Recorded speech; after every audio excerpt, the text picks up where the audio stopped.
Good morning दोस्तों, कैसे हैं आप लोग। शुभ प्रभात, नमस्कार, स्वागत है आपका। मुझे पूरा विश्वास है कि आप लोग बहुत अच्छे होंगे साथियों। और भारत का संविधान और पॉलिटी यानी राज व्यवस्था पर हम लोग नए सिरे से बात कर रहे हैं। इस लाइव, इस जीवंत, इस संवाद क्लास में आप सबका हार्दिक स्वागत है, हार्दिक अभिनंदन है साथियों। हम लोगों ने अब तक पढ़ लिया है भारत का संविधान का इतिहास क्या रहा है, उस विषय पर हम लोग चर्चा कर चुके हैं। राधे राधे, गुड मॉर्निंग, प्रणाम, सबको नमस्कार साथियों। अब आज हम लोग संविधान सभा टॉपिक पर बात करने जा रहे हैं। हालांकि संविधान सभा टॉपिक पर हमने कल भी चर्चा की थी साथियों। संविधान सभा में किस तरह से मेंबर्स लिए गए उस पर हमने चर्चा की। देशी रियासतों से किस प्रकार के मेंबर लिए गए उस पर हमने चर्चा की।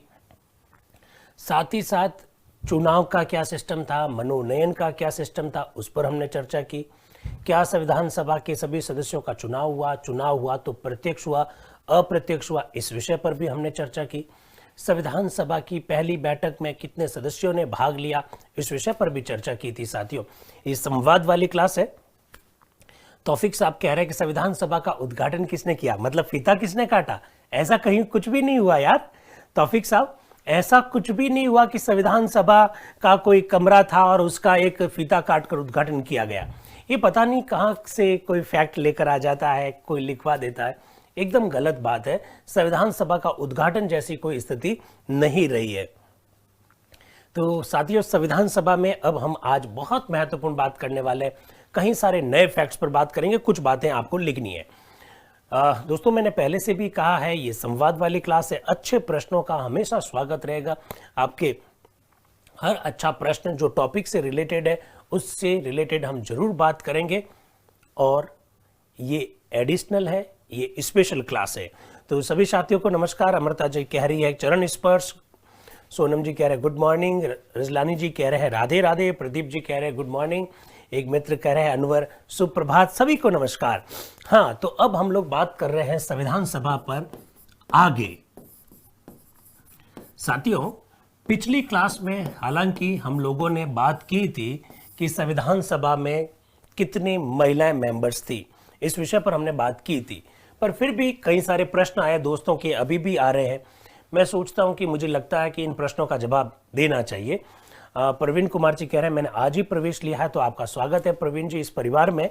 चिंता मत कीजिएगा, हम ऐसे ही पढ़ रहे हैं जैसे ऑफलाइन क्लास में पढ़ते हैं। इवन ऑफलाइन से भी आगे की बात हम लोग कर रहे हैं। साथियों, अगर आपसे पूछे कि संविधान सभा में कुल कितनी महिलाएं थी, तो जवाब है 15। और हालांकि दोस्तों, मैंने कल ही क्लियर कर दिया था कि ये 15 महिलाएं एक साथ कभी भी सदस्य नहीं रही। ये बात हमेशा ध्यान रखिएगा। 15 महिलाएं संविधान सभा में सदस्य रहने का सौभाग्य प्राप्त जरूर हुआ, लेकिन 15 महिलाएं एक साथ में कभी भी मेंबर नहीं रही, क्योंकि महिलाओं के लिए संविधान सभा में किसी भी प्रकार का कोई आरक्षण नहीं था। ये महिलाएं बन गई मेंबर।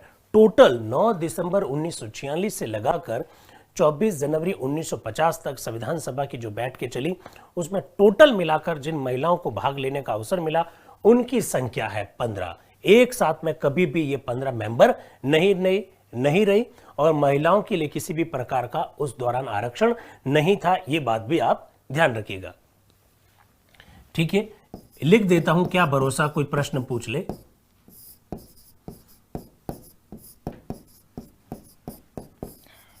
महिलाओं के लिए आरक्षण नहीं था, आरक्षण नहीं था। किसमें? संविधान सभा की बात कर रहा हूं मैं, ये थोड़ा सा ध्यान रखिए। क्या पता ऐसा कुछ प्रश्न बन जाए तो आपको मालूम होना चाहिए। एक दूसरी बात, अगर आपसे प्रश्न पूछे कि पहली बैठक में कितनी महिलाओं ने भाग लिया, तो 9 महिलाओं ने भाग लिया। एक प्रश्न और है, संविधान सभा की बैठक कहां हुई थी? साथियों, आज भी हमारे संसद में एक हॉल है जिसका नाम है कॉन्स्टिट्यूशन हॉल। संविधान सभा की बैठकें दिल्ली में होती थी और उसका नाम था कॉन्स्टिट्यूशन हॉल, ठीक है। तो प्रश्न जो पूछा है मैंने उसका जवाब दिया। अगर प्रथम बैठक का पूछे कि प्रथम बैठक जो कि 9 दिसंबर को हुई थी साथियों, प्रथम बैठक, उसमें कितनी महिलाओं ने भाग लिया? तो उसमें 9 महिलाओं ने भाग लिया। नोट कर रहे हैं कि नहीं कर रहे? 9 महिलाओं ने भाग लिया। इस विषय पर हम लोग चर्चा कर चुके हैं साथियों। अब मैं ये चाहता हूं कि वो जो 15 महिलाएं हैं जो संविधान सभा की मेंबर रही 9 दिसंबर से लगाकर 24 जनवरी 1950 तक, उन महिलाओं के नाम लिख लीजिए। एक प्रश्न पूछा है मनीषा जी ने, संविधान सभा में कितनी महिलाएं निर्वाचित हुई थी। बड़ा अच्छा प्रश्न है। देखिए, अगर आपसे पूछे कि संविधान सभा में कुल कितनी महिलाएं थी तो आंसर होगा 15। लेकिन आपका प्रश्न है कुल कितनी महिलाएं निर्वाचित हुई। बहुत अच्छा प्रश्न है, ऐसा प्रश्न मेरे सामने पहली बार आया है। 15 में से 14 महिलाएं निर्वाचित थी, एक महिला मनोनीत थी। आपको बताया था कल साथियों कि कुछ लोगों का चुनाव हुआ, कुछ लोग मनोनीत हुए। तो 93 मेंबर्स जो देशी रियासतों से मनोनीत हुए थे साथियों, उनमें से एक महिला थी जो कि केरल के त्रावणकोर से थी। अभी नाम भी उनका लिखवाएंगे, एनी मसेकर। 14 महिलाएं निर्वाचित थी, एक महिला मनोनीत थी। बहुत अच्छा प्रश्न पूछा मनीषा जी ने, इसलिए मैंने उनका तुरंत जवाब दिया।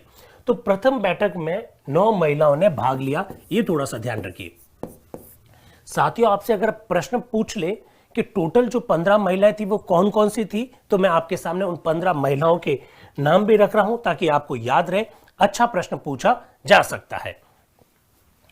तो देखिए, 9 महिलाओं में सरोजनी नायडू, आप लोग जानते हैं, पहली महिला राज्यपाल रही है सरोजनी नायडू।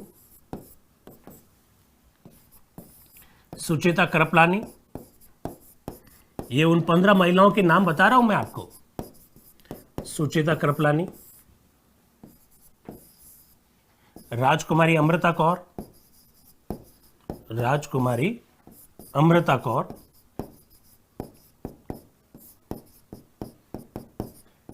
विजय लक्ष्मी पंडित।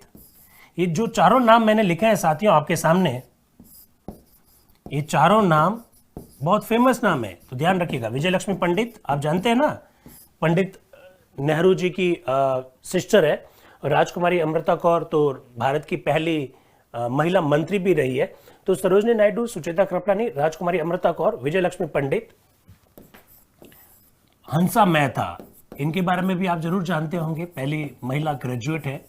ये सब स्वतंत्रता सेनानी है साथियों, और इनको हमारी संविधान सभा में काम करने का मौका मिला। इनके सबके नाम याद रखिएगा।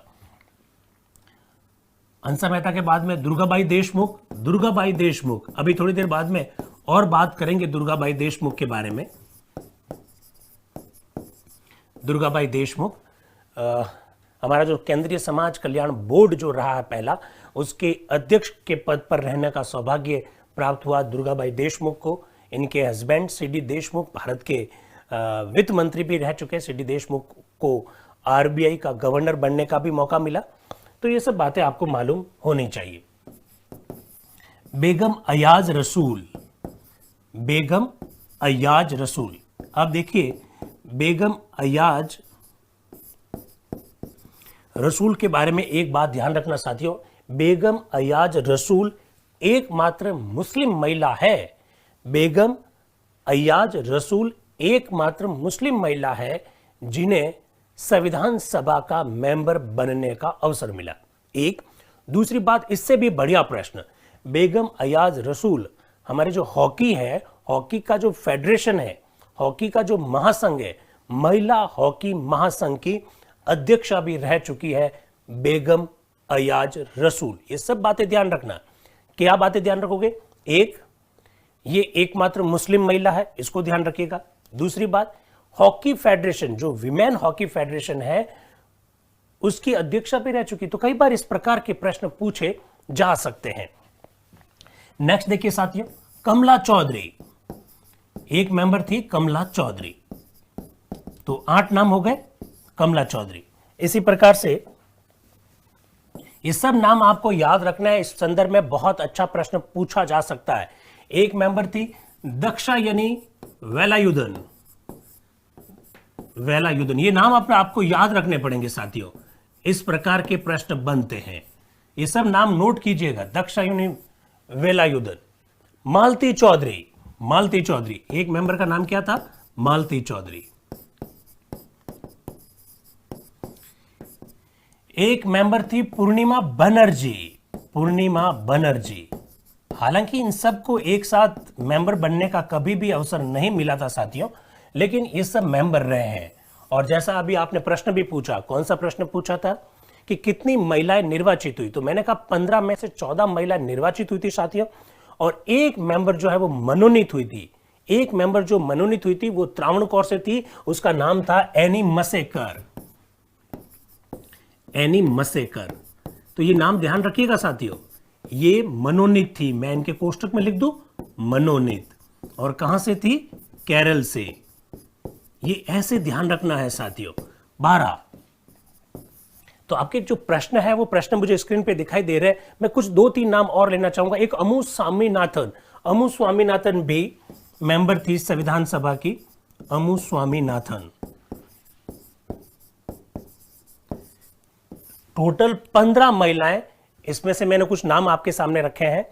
लीला राय का नाम आपको याद रखना, 14वें नाम के रूप में क्या लिखेंगे, लीला राय। लीला रॉय लिख दीजिए, लीला रॉय। लीला रॉय नाम नहीं आया है, एक सेकेंड। सरोजिनी नायडू, सुचिता कृपलानी, राजकुमारी अमृता कौर, विजय लक्ष्मी पंडित 4, हंसा मेहता, दुर्गाबाई देशमुख, बेगम अयाज रसूल, कमला चौधरी, दक्षिणी बेलादूर, मालती चौधरी, पूर्णिमा बनर्जी, एनी मसेकर, अमू स्वामीनाथन, लीला रॉय, और लास्ट में लिखिए रेणुका रे। रेणुका रे। साथियों ये 15 के 15 आपको नाम लिखने हैं। राजस्थान की बात अभी करनी नहीं है मेरे भाइयों। राजस्थान से वैसे एक भी महिला नहीं थी। हम राजस्थान की बात नहीं कर रहे हैं, हम ओवरऑल बात कर रहे हैं सिलेबस की। जब राजस्थान की बात आएगी तब राजस्थान में अलग बात करेंगे, जब बिहार की बात आएगी तो बिहार से अलग बात करेंगे, जब संयुक्त प्रांत की बात आएगी तब संयुक्त प्रांत पर अलग से बात करेंगे। फिलहाल हम पूरे भारत का जो कॉमन सिलेबस हमने आरएस के हिसाब से, स्टेट पीएससी जो बिहार का है, यूपी का है, एसआई का है, इंडिया की जो सिविल सर्विसेज है, उसके हिसाब से बात हम लोग कर रहे हैं साथियों। ये 15 मेंबर है, ये 15 मेंबर आपको ध्यान रखने हैं। इस प्रकार के प्रश्न पूछे जा सकते हैं। रेणुका रे सब लोगों ने लिख दिया है, एकदम सही है साथियों। आपको नाम ध्यान रखने हैं। देखिए सरोजिनी नायडू के बारे में आपको मालूम होनी चाहिए, ये भारत की पहली महिला राज्यपाल है। राजकुमारी अमृता कौर के बारे में आपको मालूम होना चाहिए, ये भारत की पहली महिला कैबिनेट मंत्री है, भारत सरकार में मंत्री रही है। इसके बाद में बेगम अयाज रसूल के बारे में आपको मालूम होना ही होना चाहिए, क्योंकि ये पहली और एकमात्र मुस्लिम महिला है, हॉकी फेडरेशन की अध्यक्ष रही है। एनी मसेकर के बारे में आपको मालूम होना चाहिए, ये एकमात्र मनोनीत सदस्य है। पहला पेज वापस बताऊं, ओके ये लीजिए। तो इस प्रकार के प्रश्न पूछे जा सकते हैं साथियों। दुर्गाबाई देशमुख के बारे में मैंने बताया, थोड़ी देर में अभी और बात करूंगा। बड़े अच्छे प्रश्न पूछे जाते हैं। ये 15 के 15 नाम आपको याद रखने हैं। एक मित्र कह रहे यूपीएसआई की क्लास, अरे मेरे भाइयों, यूपीएसआई हो, चाहे राजस्थान का एसआई हो, चाहे बिहार का एसआई हो, चाहे यूपी की एडमिनिस्ट्रेटिव सर्विसेज हो, चाहे राजस्थान की एडमिनिस्ट्रेटिव सर्विसेज हो, चाहे सिविल सर्विसेज हो, चाहे फर्स्ट ग्रेड सीजीएल हो, कोई दिक्कत की बात नहीं है। ब्रिजेश सरकार जी एक प्रश्न पूछ रहे, उस समय चुनाव कैसे हुआ? अरे इस पर तो हमने बात की थी ना, चुनाव हुआ ही नहीं, अप्रत्यक्ष रूप से चुनाव हुआ। कैसे कर रहे हैं आप? पुरानी क्लास देखिएगा ब्रिजेश जी। कल जब लाइव आया था तब मैंने आप लोगों से बात की थी किस विषय पर, कि किस तरह से चुनाव हुए।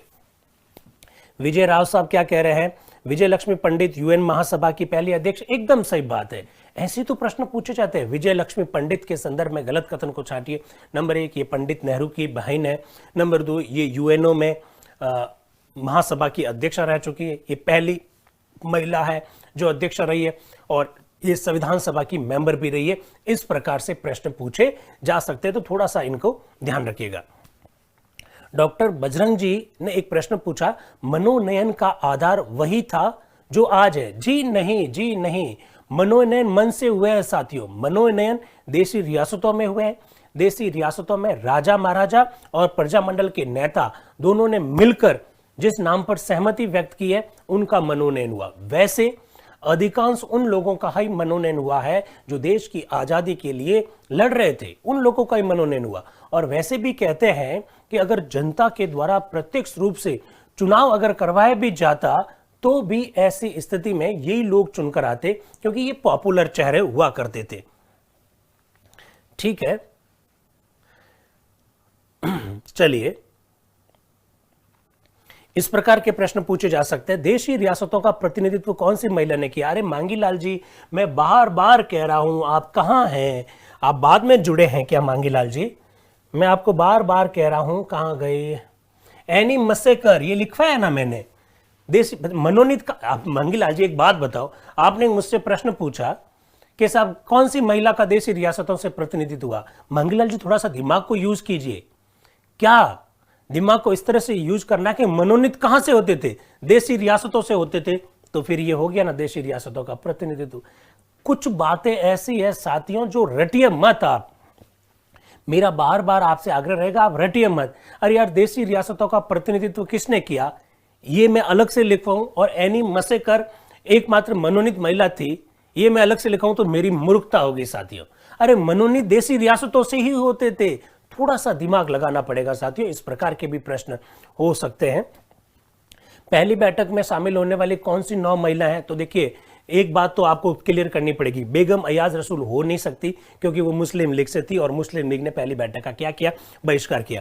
राजकुमारी अमृता कौर हो नहीं सकती क्योंकि वो WHO की बैठक में भाग लेने के लिए अमेरिका गई हुई थी। विजय लक्ष्मी पंडित हो नहीं सकती क्योंकि वो UNO महासभा की बैठक में भाग लेने के लिए अमेरिका गई हुई थी। इसी प्रकार से एनी मसेकर हो नहीं सकती क्योंकि देशी रियासतों का प्रतिनिधित्व इनिशियल स्टेज में हुआ ही नहीं। तो 15 में से 4 महिला तो हमने ऐसे ही निकाल दी। थोड़ा सा दिमाग लगाएंगे तो अपना आप इन प्रश्नों के आंसर हो जाएंगे। मेरा ऐसा कहने का मतलब है साथियों, इस प्रकार के अगर हम इस तरह से बातें करते रहे तो कभी भी अपना सिलेबस पूरा नहीं होगा। मैं चाह रहा हूं कि आप रटिएगा मत, एकदम खुला मस्तिष्क से इन सब चीजों को सुनेंगे तो अपना आप दिमाग चलेगा। एक मित्र ने एक प्रश्न पूछा, मैं आपसे प्रश्न पूछ रहा हूं, जरा देखिएगा। एक प्रश्न आ जाए, इनमें से कौन सी महिला ने पहली बैठक में भाग नहीं लिया? तो मैंने 4 नाम तो आपको अपना भी बता दिए, राजकुमारी अमृता कौर, विजय लक्ष्मी पंडित, बेगम अयाज रसूल और एनी मसेकर। अब देखिए, बेगम अयाज रसूल मैंने ये बताया ही नहीं आपको कि उन्होंने पहली बैठक में भाग नहीं लिया। लेकिन अगर आपको पता है, क्या पता है कि मुस्लिम लीग ने बैठक का बहिष्कार किया, उनकी ओर से 9 दिसंबर की बैठक में किसी ने भाग नहीं लिया, तो बेगम अयाज रसूल ने भी भाग नहीं लिया। क्लियर। जब आपको पता है कि देशी रियासतों का प्रतिनिधित्व 9 दिसंबर की पहली बैठक तक तय नहीं हो पाया, तो एन मसेकर का नाम हो ही नहीं सकता। इस तरह से साथियों अगर दिमाग लगाओगे तो मेरे हिसाब से काम हो जाएगा। चंचल कह रही है कि प्रथम बैठक में 10 महिलाएं शामिल हुई, तो बता दीजिए 10 महिलाएं आप कहां से लेकर आते हैं फैक्ट, मुझे मालूम नहीं है। रेणुका रे है, आरजू रेणुका रे ही है। तो ये सब बातें आप ध्यान रखिएगा। पूर्णा नहीं है, पूर्णिमा बनर्जी है। इस प्रकार से हम लोगों ने बात की। बेगम अयाज रसूल थी पहली बैठक में, कहां से लेकर आए हैं पवन कुमार जी? जब मुस्लिम लीग ने बैठक का बहिष्कार ही कर लिया तो ऐसी स्थिति में वो कैसे भाग ले सकती है, जबकि वो मुस्लिम लीग से ही चुनाव जीतकर आई थी। खैर साथियों, 9 दिसंबर की ये पहली बैठक हो गई। अब एक प्रश्न अक्सर पूछा जाता है कि प्रथम वक्ता कौन थे? प्रथम वक्ता कौन थे? 9 दिसंबर 1946 को जब पहली बैठक हुई तो उसके प्रथम वक्ता कौन थे? ये एक बड़ा अच्छा सा प्रश्न है। कुछ लोग कह रहे हैं कि JB कृपलानी थे। JB कृपलानी। कुछ लोग कह रहे हैं कि सर्वपल्ली राधाकृष्णन थे। सर्वपल्ली राधाकृष्णन। ठीक है साथियों, इस प्रकार के प्रश्न पूछे जाते हैं तो थोड़ा सा अपने को ध्यान रखना है। प्रथम वक्ता साथियों अगर प्रश्न पूछे तो आपको JB कृपलानी ही लिखना है। बहुत अच्छे, क्या बात है। सचिन जी, बिट्टू कुमार जी, अमृता जी, बहुत बढ़िया। अश्विनी जी, साहू जी, बहुत सबने सही जवाब दिया। JB कृपलानी ही संविधान सभा के प्रथम वक्ता थे। ये एकदम सही बात है, ये एकदम सही बात है। JB कृपलानी 9 दिसंबर 1946 को जब प्रथम बैठक हुई उसके प्रथम वक्ता के रूप में। जो मित्र राधाकृष्णन कह रहे हैं वो गलत है साथियों। जो राधाकृष्णन कह रहे हैं वो एकदम गलत है। सही आंसर JB कृपलानी है। इस बात को आप थोड़ा सा ध्यान रखिएगा। अब मेरा अगला प्रश्न है, उसका जवाब दो तो मान जाऊंगा। संविधान सभा के उपसभापति कौन थे? संविधान सभा के उपसभापति कौन थे? सोनू जी चिंता मत कीजिए, सबके कमेंट दिख रहे हैं। कुछ क्या बहुत फास्ट फास्ट चलते हैं तो कभी नाम नहीं ले पाते हैं। उपसभापति कौन थे संविधान सभा के, बताइए। उपसभापति पूछे तो साथियों आंसर दीजिएगा फ्रैंक जे एंथोनी। क्या जवाब देंगे? Frank J Anthony. ये आंसर है फ्रैंक जे एंथोनी। पहले उपसभापति कौन थे? Frank J Anthony. ऐसे प्रश्न पूछे जा सकते हैं साथियों। साथियों, ये राजेंद्र प्रसाद सुलोचना जी कह रही हैं कि उपसभापति थे, जबकि प्रशांत पालीवाल जी कह रहे हैं फ्रैंक एंथोनी। बहुत बढ़िया। दीपक जी भी कह रहे हैं बहुत बढ़िया, बहुत बढ़िया। कुछ लोग एससी मुखर्जी कह रहे हैं, कुछ लोग वीटी कृष्णमाचारी कह रहे हैं, रमेश जी कह रहे हैं Frank Anthony, very good. Amit Kumar ji कह रहे हैं Frank J Anthony, Amrita ji कह रही है फ्रैंक जे एंथोनी।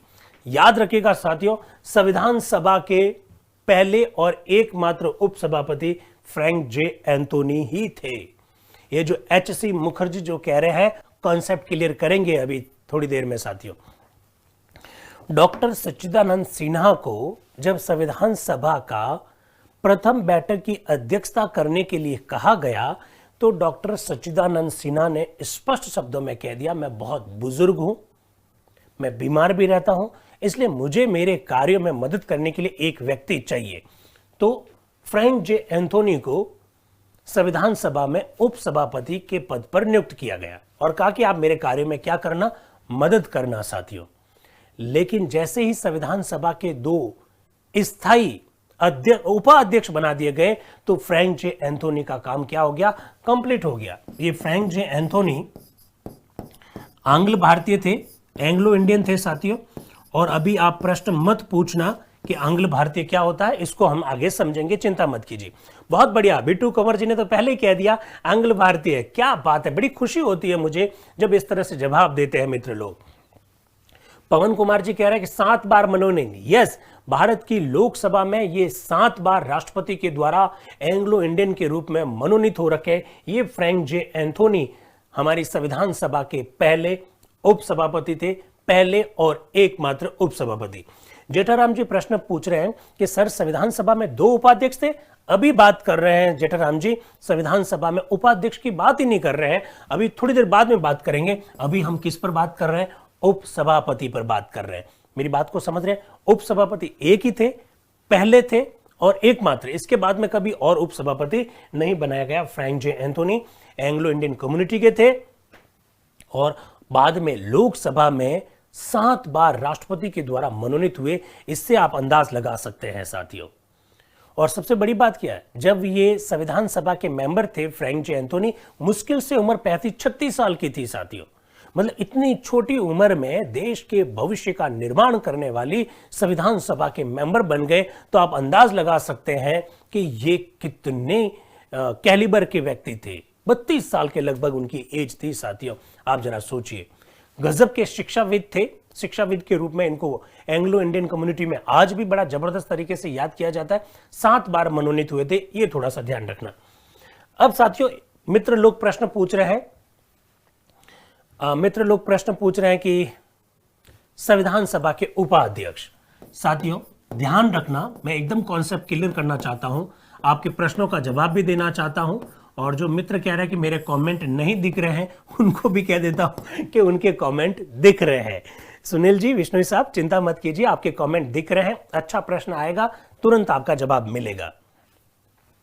संविधान सभा के 2 उपाध्यक्ष थे, यह ध्यान रखना साथियों। कितने उपाध्यक्ष थे? 2 उपाध्यक्ष थे। एक अंग्रेज भारत का प्रतिनिधित्व करने वाले और दूसरा देशी भारत का प्रतिनिधित्व करने वाले। देशी भारत का प्रतिनिधित्व करने वाले, एकदम क्लियर कर देना। अंग्रेज भारत का प्रतिनिधित्व करते थे एच.सी. मुखर्जी। एच.सी. मुखर्जी, क्या नाम था? एच.सी. मुखर्जी। और देशी भारत का प्रतिनिधित्व करते थे वीटी। टीटी नहीं है, वीटी है, ध्यान रखना। वीटी कृष्णमाचारी। वीटी कृष्णमाचारी, ये ध्यान रखिएगा। तो 2 उपाध्यक्ष थे। राजेंद्र प्रसाद जी का नाम नहीं लेना अभी। राजेंद्र प्रसाद जी का नाम आएगा, जब आएगा तो मैं बता दूंगा। H.C. मुखर्जी बंगाल से थे साथियों, बंगाल का प्रतिनिधित्व करते थे, वो अंग्रेज भारत का प्रतिनिधित्व करते थे। नाम था हरेंद्र कुमार मुखर्जी। H.K. नहीं है, कौमार है, कुमार नहीं है, कौमार। कौमार क्या है? कौमार। हरेंद्र कुमार मुखर्जी, हरेंद्र कुमार मुखर्जी, इसलिए इनका नाम क्या है? H.C. मुखर्जी। और देशी भारत का प्रतिनिधित्व करते थे V.T. कृष्णमाचारी, जो कि राजस्थान से थे। पर चूंकि अभी राजस्थान बंगाल की हम लोग बात नहीं कर रहे, केवल इशारा मैं बता रहा हूं। V.T. कृष्णमाचारी राजस्थान की देशी रियासत का प्रतिनिधित्व करते थे। देशी भारत की ओर से संविधान सभा में क्या थे साथियों? उपाध्यक्ष थे। क्या मेरी बात को समझ रहे? ये सब बातें आपको याद रखनी है, बड़े अच्छे प्रश्न बनते हैं साथियों। आगे चले साथियों, अगर आपसे पूछ ले कि संविधान सभा के सचिव कौन थे, संविधान सभा के सचिव, ऐसे प्रश्न अभी तक नहीं पूछे गए हैं साथियों। सचिव थे H.V.R. आयंगर। H.V.R. आयंगर संविधान सभा के सचिव थे साथियों, ये थोड़ा सा आप ध्यान रखिएगा। हाँ, संजू सही कह रहे हैं, कुमार बंगाली थे, इसलिए COOMAR लगता है, बंगाली थे, एकदम सही कह रहे हैं। ये बातें आपको ध्यान रखनी है साथियों। संविधान सभा में सचिव कौन थे? H.V.R. आयंगर। और पता है, मैं आपको, अरे यार, सच्चिदानंद सिन्हा संविधान सभा के सचिव थोड़ी थे यार, वो तो अध्यक्ष थे, और वो भी अस्थायी अध्यक्ष। ऐसे क्या कर रहे हो? H.V.R. आयंगर थे। ये मैं आपको साथियों इसलिए भी बता रहा हूं, ये इसलिए बता रहा हूं क्योंकि इस प्रकार के प्रश्न कहां पूछे जा सकते हैं। आप याद कीजिएगा, 24 जनवरी 1950 को जब संविधान सभा की अंतिम बैठक होगी, याद रखना, संविधान सभा की जब अंतिम बैठक होगी, तब उस अंतिम बैठक के दौरान भारत के राष्ट्रपति का चुनाव किया जाएगा, और राष्ट्रपति चुनाव के दौरान निर्वाचन अधिकारी के रूप में ये काम करेंगे H.V.R. आयंगर। H.V.R. आयंगर, ये नाम याद रखना, ये संविधान सभा के क्या थे? सचिव थे साथियों। इस प्रकार के प्रश्न पूछे जाते हैं, क्या आपको याद रहेगा? ऐसा आपको याद रखना है। एक मित्र पूछ रहे हैं, राकेश कुमार जी, कि सर H.V.R. आयंगर की पूरा नाम क्या है? तो ऐसा क्यों आप पढ़ना चाहते हैं? H फॉर हरवन है, V फॉर वरदाचार्य है, और R फॉर और भी उनका मतलब R फॉर उनका नाम पड़ता है पूरा वरदाचार्य। तो H.V.R. आयंगर क्या करेंगे इतना पूरा नाम करके? आप तो इतना ध्यान रख लीजिएगा कि ये संविधान सभा के क्या थे? सचिव थे। तो K.M. मुंशी संविधान सभा के सचिव नहीं थे मेरे भाई। जब पता हो सही तभी बोलना चाहिए। K.M. मुंशी और संविधान सभा के सचिव के साथ क्या संबंध था, ऐसा नहीं बताना है। ये आप अगर बार बार इस तरह से गलत बोलते रहेंगे तो आपको परमानेंटली ऐसे याद हो जाएगा, गलत याद हो जाएगा, ये ध्यान रखिएगा। श्रवण यादव जी, प्रश्न तो बताइए, कौन से प्रश्न का जवाब नहीं दिया मैंने? अरविंद कुमार जी कह रहे हैं सर लिखने का समय, देखिए इतनी देर से लिखा हुआ है, आराम से लिख दीजिएगा। संविधान सभा के सचिव H.V.R. आयंगर। ठीक है, आगे बढ़े। अब साथियों, एक मित्र बार बार पूछ रहे हैं नियम समिति, तो मैं आपको एक बात बताना चाहूंगा। संविधान सभा में कई समितियां थी, इसमें कोई दो राय नहीं है। संविधान सभा में कई समितियां थी, इसमें कोई दो राय नहीं है, लेकिन सबसे महत्वपूर्ण जो समिति थी वह थी नियम समिति, रूल्स कमेटी। और साथियों बहुत ध्यान से सुनिएगा, इस रूल्स कमेटी में टोटल 15 सदस्य थे। ठीक है, अभी मैं क्यों बता रहा हूं साथियों, ये समिति वह समिति है जो इनिशियल स्टेज में ही, जो शुरुआती दौर में ही गठित हो गई थी। और इवन आप ये भी कह सकते हैं कि संविधान सभा के द्वारा गठित की गई पहली समिति जो है वो नियम समिति है। 9 दिसंबर 1946 को संविधान सभा की पहली बैठक हुई। उसी दिन यह तय कर लिया था कि संविधान सभा किस तरह से काम करेगी, संविधान सभा की कितनी बैठकें होगी, बैठकों का समय क्या रहेगा, संविधान सभा में ब्रेक कब होगा, लंच ब्रेक कब होगा, और क्या संविधान सभा रात्रि में भी काम करेगी, क्या संडे को अवकाश रहेगा, क्या संविधान सभा के जो मेंबर्स भाग उसमें लेंगे, क्या उन्हें टीएडीए मिलेगा क्या। इस संदर्भ में प्रस्ताव कौन रखेगा, प्रस्ताव का जवाब किस तरह से दिया जाएगा, इन सब मुद्दों पर विचार करने के लिए एक कमेटी बनाई गई थी जिसका नाम था रूल्स कमेटी। जिसका नाम क्या था साथियों? रूल्स कमेटी था। और इस रूल कमेटी में अध्यक्ष जो थे वो डॉक्टर राजेंद्र प्रसाद थे। 9 दिसंबर 1946 को ही रूल्स कमेटी के गठन की प्रक्रिया प्रारंभ हो गई। 10 दिसंबर को वो 15 सदस्य चुन लिए गए संविधान सभा के, जो इस रूल कमेटी में मेंबर थे।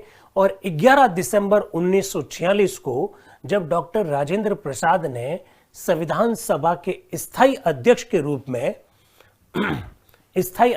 रूप में जब पद संभाला, तब वो इस रूल कमेटी के क्या बन गए?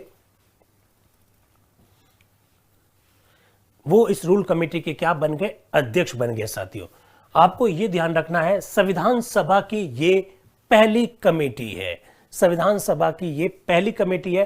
टोटल 15 मेंबर है। डॉक्टर राजेंद्र प्रसाद इसके पदेन अध्यक्ष है।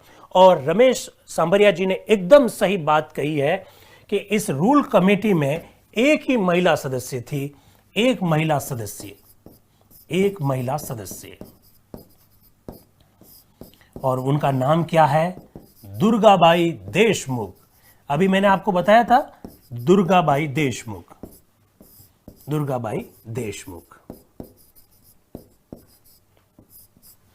दुर्गाबाई देशमुख संविधान सभा की रूल कमेटी, जो कि सबसे महत्वपूर्ण समिति थी, जो सबसे पहली बार गठित की गई, उसकी एकमात्र महिला सदस्य थी।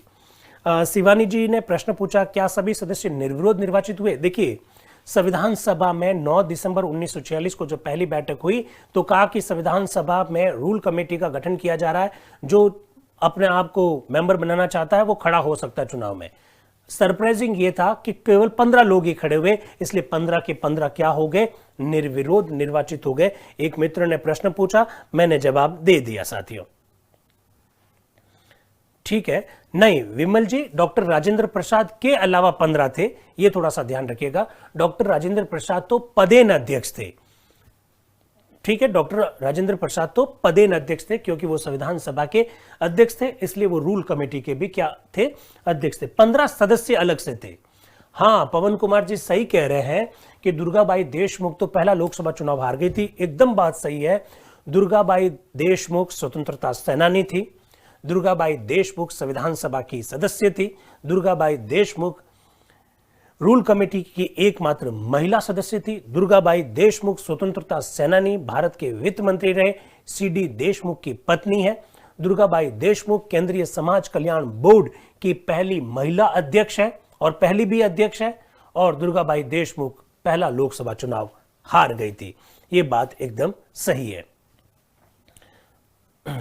सांवर जी प्रश्न पूछ रहे हैं, किस दिन बनी थी ये समिति? देखिए, 10 दिसंबर 1946 को फॉर्म भरने की लास्ट डेट थी कि जो जो मेंबर बनना चाहता है वो इसके लिए फॉर्म भर सकते हैं। 15 लोगों ने फॉर्म भरे। इसके बाद में 11 दिसंबर 1946 को उनके नाम डिस्क्लोज हो गए, उनके नाम बाहर निकाल दिए गए कि ये लोग 15 मेंबर बन गए। ठीक है। देखिए, कुणाल जी ने एक प्रश्न पूछा कि उपसभापति और उपाध्यक्ष में फर्क क्या? पावर का फर्क है। सभापति और अध्यक्ष में फर्क पूछिए तो आपको एकदम कॉन्सेप्ट क्लियर हो जाएगा। सभापति और अध्यक्ष में फर्क अगर पता है तो उपसभापति और उपाध्यक्ष में भी फर्क आपको मालूम पड़ जाएगा। सभापति तो वो होता है साथियों जब 15-20 लोग होते हैं और अगर आपने मुझे सभापति बना दिया तो इसका मतलब है कि आपकी ये जो बैठक हो रही है उस बैठक में जो कुछ हो रहा है इनको रिकॉर्ड करने का मैं काम करूंगा बस। सभापति एक्चुअली में कंपाइल करने का काम करता है। सभापति कम पावरफुल होता है। लेकिन अगर आप 15-20 लोग हैं और आपने मुझे अध्यक्ष बना दिया है तो ऐसी स्थिति में सभा कैसे संचालित होगी? सभा में कौन कौन से मुद्दे होंगे, उन मुद्दों पे जो निर्णय लिया जाता है, उन निर्णय को क्रियान्वयन, इन सब की जिम्मेदारी मुझ पर आ जाती है। तब मैं अध्यक्ष बनता हूं। अध्यक्ष पावर के हिसाब से ताकतवर होता है और किसी को अगर आप सभापति बोलते हैं तो कम ताकतवर होता है। सेम बात उपसभापति और उपाध्यक्ष के संदर्भ में लागू होती है। कुणाल साहब ने प्रश्न पूछा, मैंने उसका जवाब दे दिया। एक प्रश्न शुभ वैष्णव जी ने पूछा है, सर संविधान सभा में महिलाओं के लिए अलग से मीटिंग करने को क्यों कहा? अरे किसने कहा भाई? किसने कहा संविधान सभा में महिलाओं की अलग से मीटिंग होनी चाहिए? अरे भाई ऐसा थोड़ी होता है। संविधान सभा में सब पुरुष हो चाहे महिला हो एक साथ में बैठकर बात करते थे। चलिए, एक प्रश्न पूछा है सरकार, ब्रिजेश सरकार, सर संविधान सभा के सदस्यों को वेतन और भत्ते कौन देता था? हम देते थे, हमारी सरकार देती थी भाई, हमारी सरकार उनको वेतन भत्ते, उनका खर्चा जो भी आता था वो देते थे, कोई अंग्रेज थोड़ी देते थे।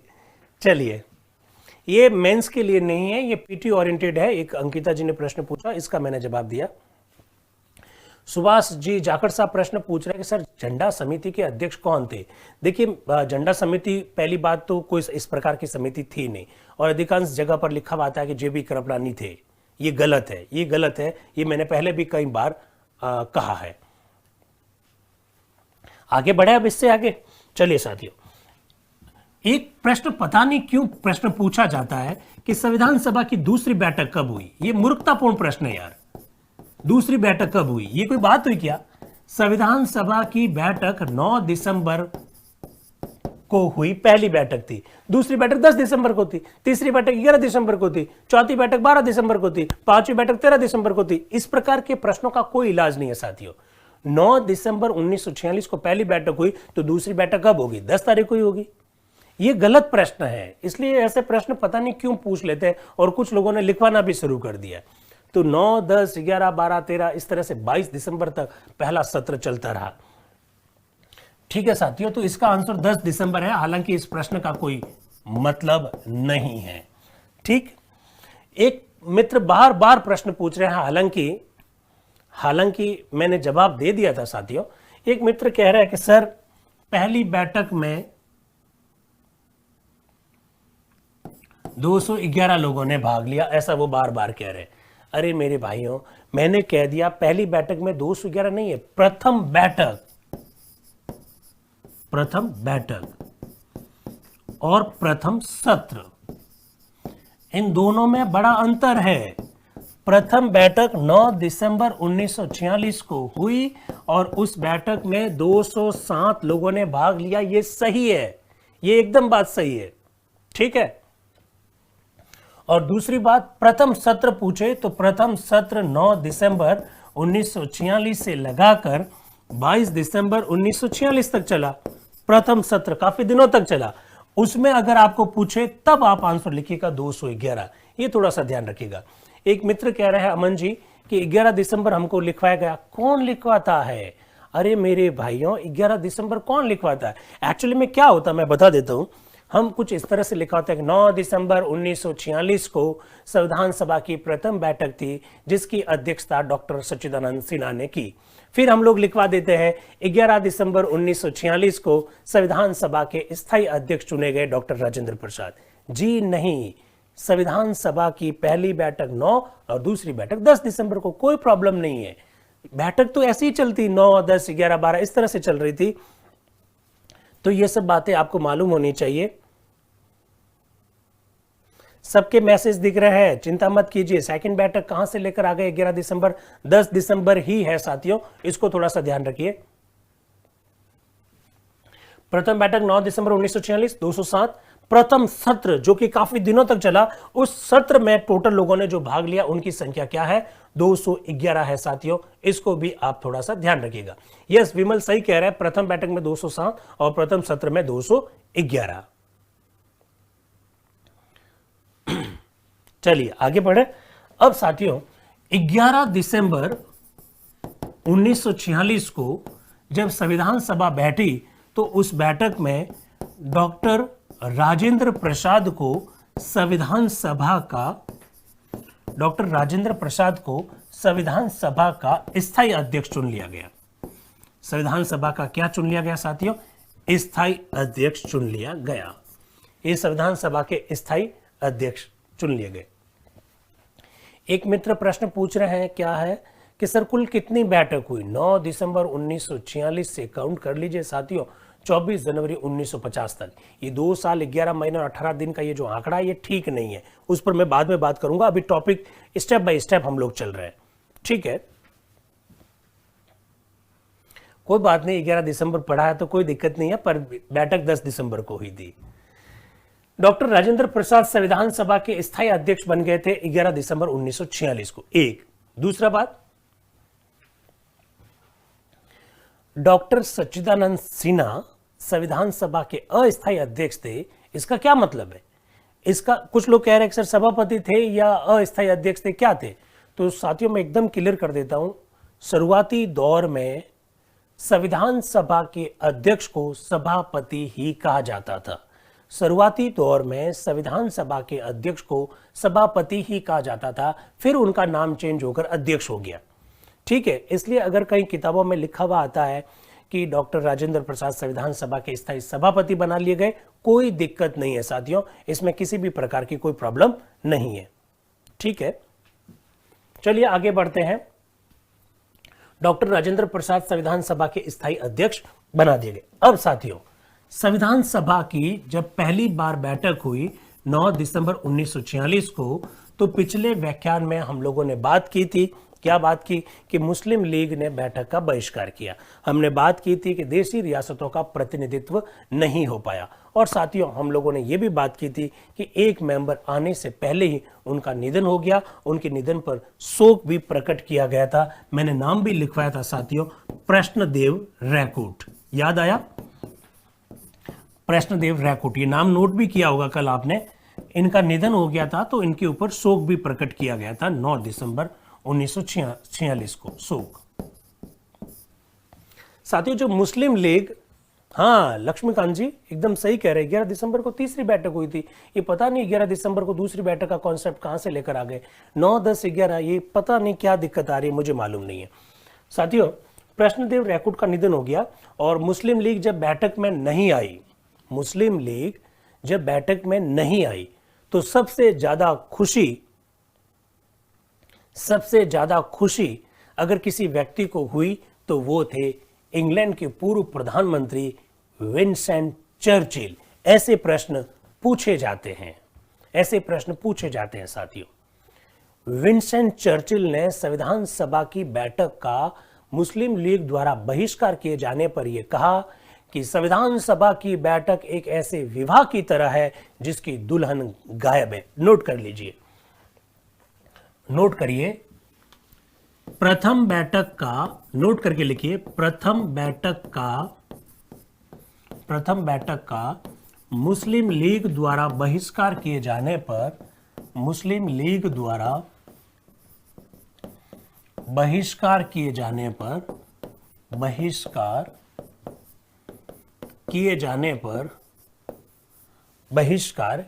जाने पर इंग्लैंड के पूर्व प्रधानमंत्री, ये लिख दीजिएगा, इंग्लैंड के पूर्व प्रधानमंत्री विंसेंट चर्चिल, ये भारत की स्वतंत्रता के कट्टर विरोधी थे। विंसेंट चर्चिल ने क्या कहा? विंसेंट चर्चिल ने कहा, क्या कहा? लिख दीजिए, संविधान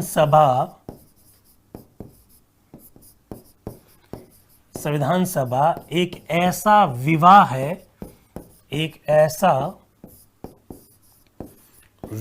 है जिसकी दुल्हन ही गायब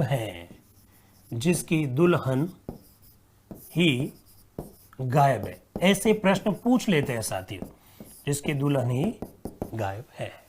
लिख दीजिएगा।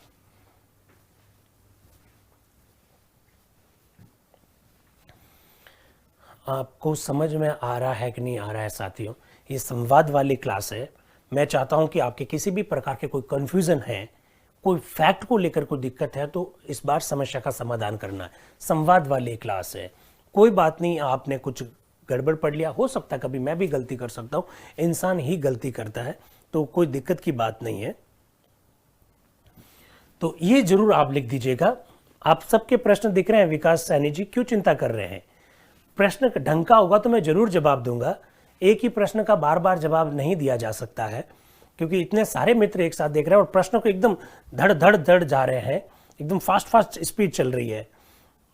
हाँ, सरवण जाट जी कह रहे हैं कि सर ऐसा इन्होंने क्यों कहा था? विंसेंट चर्चिल के लिए तो बहुत खुशी की बात है। विंसेंट चर्चिल चाहते थे कि भारत कभी आजाद नहीं हो। विंस्टन चर्चिल चाहते थे कि भारत में कभी संविधान सभा का गठन नहीं हो। विंस्टन चर्चिल इंग्लैंड में विपक्ष के नेता थे और विपक्ष का काम है आलोचना करना। निशांत जी कह रहे इसका मतलब क्या है? इसका मतलब यह है कि वो ये कहना चाह रहे हैं कि कोई दुल्हन के बिना कोई विवाह हो सकता है क्या? वो ये कहना चाह रहे हैं कि जब मुस्लिम लीग ही नहीं आई है तो आप फिर कैसे संविधान का निर्माण करोगे, ऐसा वो कहना चाह रहे हैं, चर्चिल कहना चाह रहे हैं। तो चर्चिल के लिए तो ये बहुत खुशी की बात है। ठीक है साथियों, तो चिंता मत कीजिएगा, आपके प्रश्नों का जवाब, हर प्रश्न का जवाब देंगे। प्रश्न थोड़ा सा ढंग से होना चाहिए। मदन वर्मा जी, ऐसा क्यों कहा? मैंने जवाब दे दिया है। हाँ, इसमें क्वेश्चन क्यों नहीं आ सकता कि ऐसा किसने कहा? ऐसा किसने कहा? विंस्टन चर्चिल ने कहा। लेकिन चूंकि आप एक बहुत बड़े एग्जाम की तैयारी कर रहे हैं, आप सब इंस्पेक्टर या स्टेट पीएससी या यूपीएससी की तैयारी कर रहे हैं, तो ऐसी स्थिति में आपको कारण समेत मालूम होना चाहिए, कारण समेत मालूम होना चाहिए कि ऐसा उन्होंने क्यों कहा, क्योंकि वो तो यही चाहते थे। तो ये थोड़ा सा आप ध्यान रखिएगा। ठीक है, अब थोड़ा सा आगे बढ़े। तो ये सब सीन है किसके द्वारा कहे गए? विंस्टन चर्चिल के द्वारा कहे गए। साथियों, थोड़ा सा और आगे बढ़ते हैं। 13 दिसंबर 1946 को संविधान सभा की जब बैठक हुई, तो संविधान सभा की इस बैठक में पंडित नेहरू जी, ऑब्वियसली पंडित जवाहरलाल नेहरू ने संविधान सभा में एक उद्देश्य प्रस्ताव रखा था। ठीक है, ये सब फैक्ट आप लोग पढ़ते रहे हैं, कोई बड़ी बात नहीं है। इस प्रकार के प्रश्न कई बार पूछे जा सकते हैं, कई बार पूछे जा चुके हैं, तो ये कोई बड़ी बात नहीं है। बड़ी बात क्या है? बड़ी बात साथियों ये है कि पंडित नेहरू के जो बड़े भाषण जो माने जाते हैं, जिसकी तारीफ होती है, ये उद्देश्य प्रस्ताव 13 दिसंबर 1946 को जब पंडित नेहरू ने रखा, तो बहुत विस्तार से उन्होंने भारत के संविधान के उद्देश्य क्या है उस पर बात की, भविष्य में जो सरकार बनेगी उसका स्वरूप कैसा होगा उस पर बात की, संघात्मक ढांचा होगा, एकात्मक ढांचा होगा उस पर बात की, लोगों को किस प्रकार से न्याय दिया जाएगा उस पर बात की, लोगों को किस प्रकार के अधिकार प्राप्त होंगे उस पर बात की, लोगों को कितनी स्वतंत्रता दी जाएगी उस पर बात की, देश की एकता अखंडता को किस तरह से मजबूत किया जाए, उन सब विषय पर उन्होंने बात की इस उद्देश्य प्रस्ताव में। ठीक है साथियों, लेकिन साथियों डॉक्टर अंबेडकर एवं M.R. जयकर, नाम नोट कर लीजिएगा, M.R. जयकर साहब ने इस उद्देश्य प्रस्ताव को तुरंत पारित करने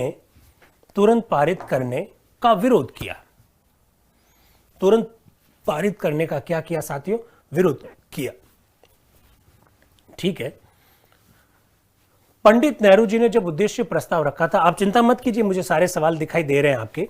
पंडित नेहरू जी ने जब उद्देश्य प्रस्ताव रखा था तो उनको लगा कि अभी रखा है और अभी 2 घंटे में उस पर चर्चा होकर उसके तुरंत पारित कर लिया जाएगा, ऐसा उनको आइडिया था।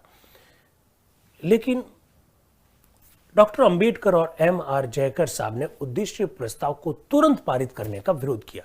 और साथियों, इस विरोध का कतई तात्पर्य ये नहीं है कि वे पंडित नेहरू का विरोध कर रहे थे।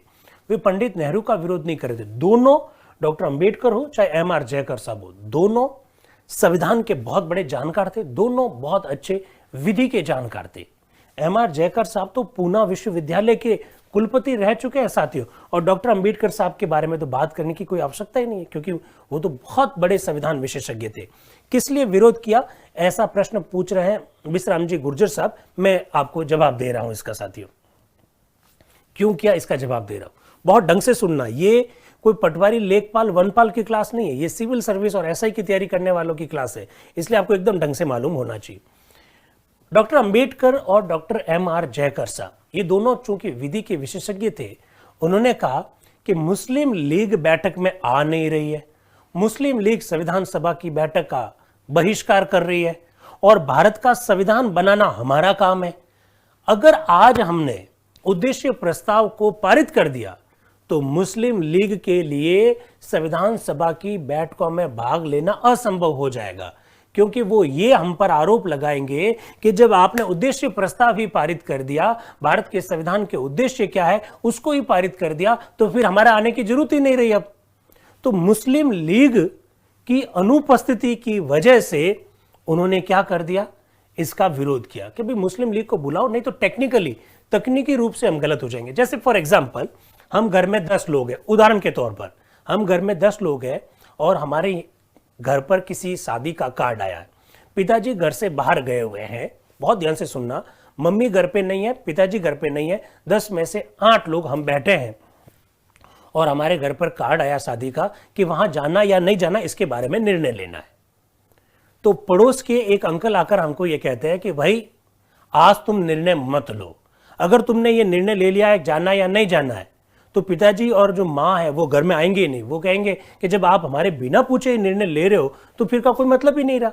ठीक इसी प्रकार से वो ये कहना चाहते हैं कि फिर तो वो कभी मेंबर आएंगे ही नहीं, मुस्लिम लीग के मेंबर कभी भी संविधान सभा की बैठक में भाग लेंगे ही नहीं, ऐसा डॉक्टर अंबेडकर और MR जयकर साहब कह रहे हैं।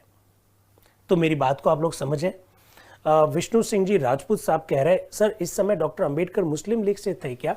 देखिए, डॉक्टर अंबेडकर मुस्लिम लीग से चुनाव जीतकर नहीं आए थे, लेकिन मुस्लिम लीग की सहायता से चुनाव जीतकर आए थे। थोड़ी देर में हम लोग बात करने वाले हैं। विष्णु सिंह जी, आपकी बात को मैं समझ गया हूं, थोड़ी देर में अब डॉक्टर अंबेडकर पर हम लोग आने ही वाले हैं, उससे और ज्यादा कॉन्सेप्ट क्लियर हो जाएगा।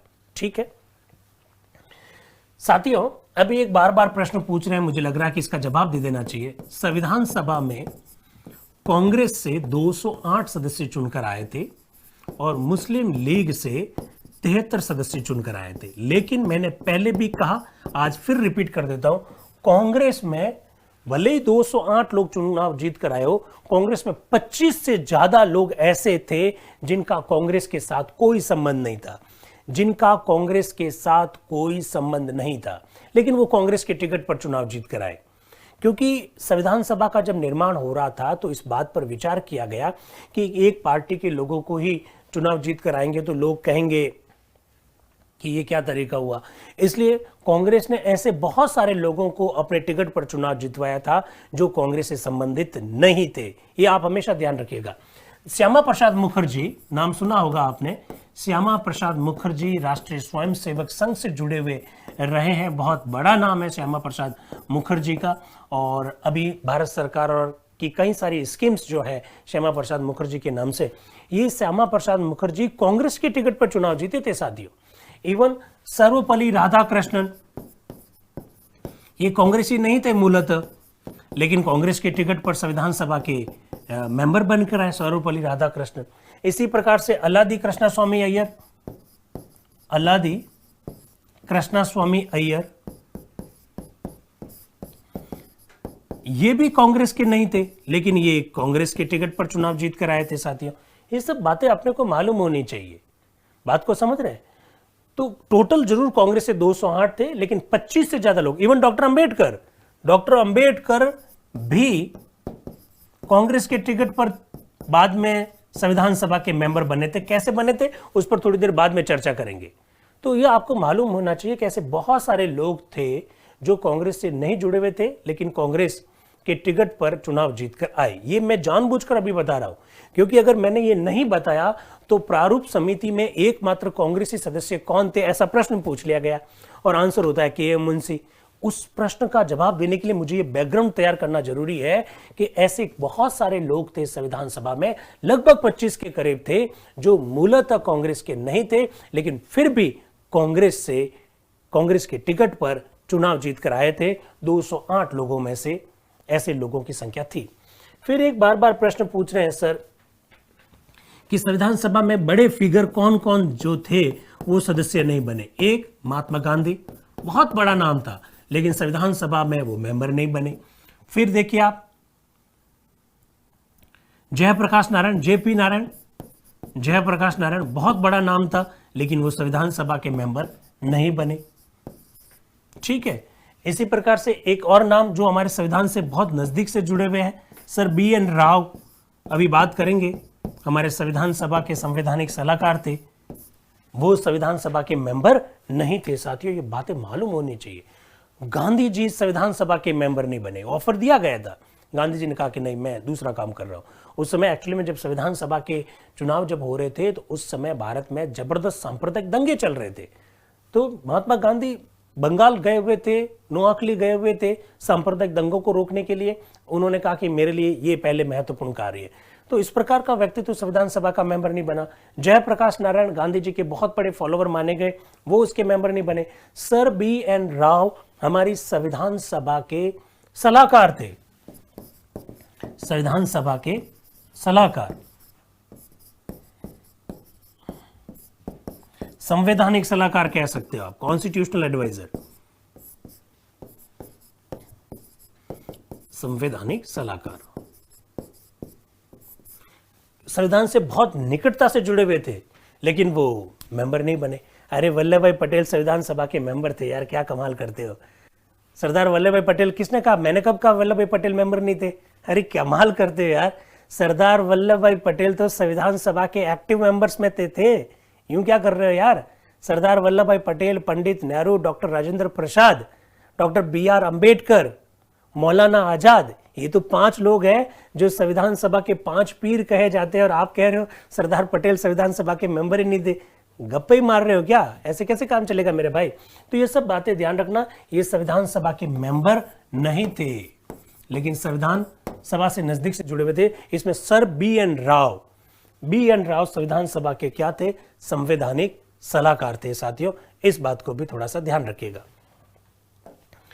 ठीक है साथियों। ये जो उद्देश्य प्रस्ताव है, ये उद्देश्य प्रस्ताव 22 जनवरी 1947 को, 22 जनवरी 1947 को संविधान सभा ने उद्देश्य प्रस्ताव को स्वीकार किया था। संविधान सभा ने उद्देश्य प्रस्ताव को स्वीकार किया था, उद्देश्य प्रस्ताव को स्वीकार किया था।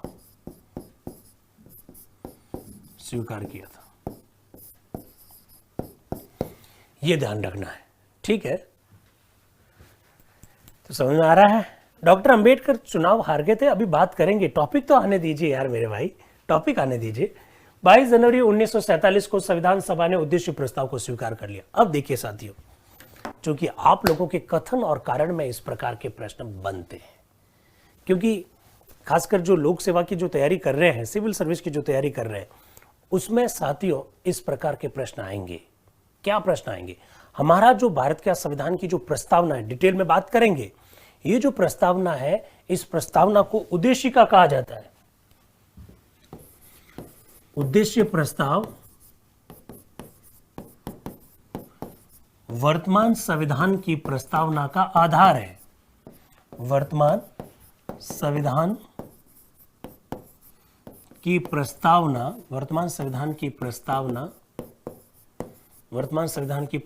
का आधार है। आज का जो संविधान है, उस संविधान की जो प्रस्तावना है, उसका आधार क्या है? उद्देश्य प्रस्ताव है। और यही कारण है साथियों, यही कारण है, आशीष चौधरी जी का प्रश्न का मैं जवाब दूंगा, इनको हाईलाइट कर दीजिएगा। यही कारण है कि प्रस्तावना को हम उद्देशिका कहते हैं। प्रस्तावना को हम लोग क्या कहते हैं साथियों? उद्देशिका। ऐसे प्रश्न कथन और कारण में आ सकते हैं। जैसे कथन, आशीष का प्रश्न मुझे बाद में बताना। जैसे प्रश्न आएगा, क्या आएगा प्रश्न? कथन, प्रस्तावना को उद्देशिका कहा जाता है।